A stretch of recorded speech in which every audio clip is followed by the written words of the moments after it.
आम्ही आमच्या या ऍक्टच्या अंतर्गत या महाराष्ट्राचा या देशाचा एक नागरिक म्हणून आम्ही इथं एफआयआर करण्यासाठी आलो. एफआयआर करत असताना सुरुवातीला तिथं एक पीआय तिथं सिनियर पीआय उपस्थित होते. मग त्यांच्याशी बोलल्यानंतर थोडी वादावादी झाली. एक ज्युनियर कुणीतरी व्यक्ती होता, त्यांनी काहीतरी बोललं की हे होऊ शकत नाही वगैरे. आणि मग त्यांना वकिलाच्या माध्यमातून प्रांजल नावाचे आमचे वकील इथं आलेले आहेत, त्यांनी तिथं समजून सांगितलं हा ऍक्ट काय आणि कॉन्ग्रेजिबल ऑफेन्स आहे. हे मी नाही, महाराष्ट्रातला कुठल्याही वकिलाला तुम्ही विचारा, जजला तुम्ही विचारा. आणि हे मराठी जजेस आणि वकील हे तुम्ही ऐकत असाल तर मग असं असताना एफआयआर हा करायला तिथं लॅपटॉप आणला गेला होता आणि माझं स्टेटमेंट टाईप करायला सुरुवात झाली होती. मग एक मोठे एक मोठा अधिकारी म्हणजे अडिशनल म्हणजे डीसीपी इथं आले आणि त्यांनी तिथं येऊन सांगितलं नाही एफआयआर होणार नाही. मग आम्ही विचारलं का नाही होणार. मग त्यांनी थोडंसं सांगितलं तो आमचा अधिकार म्हणजे पोलिसांचा अधिकार.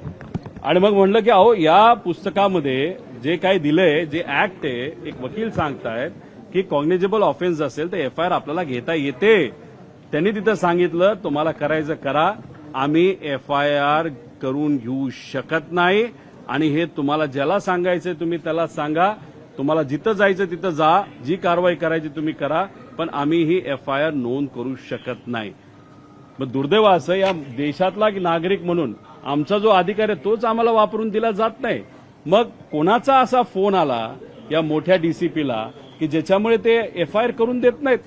आता याच्यामध्ये हा आमचा अधिकार आहे, त्याच्याच बरोबर एफआयआर करायला घेतली होती, मग ती कॅन्सल केली. आणि मग अशा पद्धतीने दबाव आणून तुम्ही म्हणत असाल एफआयआर होऊ शकत नाही, तर तुम्ही कुठल्याही वकिलाला विचारा एफआयआर 100% तिथं होऊ शकते आणि एफआयआर झालीच पाहिजे. 100% ती जाणवली ना. मग एवढी मगरुरी दाखवायची नसते. आणि मगरुरी एक सांगतो, कुठल्याही अधिकारीची अशीच मगरुरी येत नसते, कुठून तरी त्यांना तिथं पाठिंबा असल्याशिवाय मगरुरी येत नसते. पण एक आहे आमची अशी परिस्थिती, लाखो लोकांचं प्रतिनिधित्व करणाऱ्या आमदारांची अशी परिस्थिती, दादांच्या बाबतीतला विषय असता. आम्ही त्यांना हे सांगितलं ठीक आहे नेता म्हणून तुम्ही दादांकडे काय दृष्टिकोनातून बघता हे मला माहित नाही, पण जाधव नावाचा एक कर्मचारी हा पोलीस विभागाचाच कर्मचारी होता ना, त्यासाठी पण आम्ही लढतोय ना. आणि मग त्याच्याकडे बघून तुम्हाला एफआयआर करायला काय हरकत आहे. नाही, आम्हाला करायचीच नाही. ती तुमची भूमिका असेल तर आम्ही त्याला काय करणार. तुम्ही सांगितलं एका बड्या अधिकाऱ्याचा फोन आलेला, कोण होता? नाही, हा बडा अधिकारी इथं आला, त्याला कोणाचा फोन आला तेव्हा आम्ही नाही सांगताय ना. तुम्हाला जर सीडीआर बघायचं ते सीडीआर बघा. आम्हाला तर आता काही घेणं देणं पडलं नाही. आम्ही लोकात राहून लोकांपर्यंत जाऊन लोकांचा विश्वास संपादित करून मग हे पुढे लढायला लागली.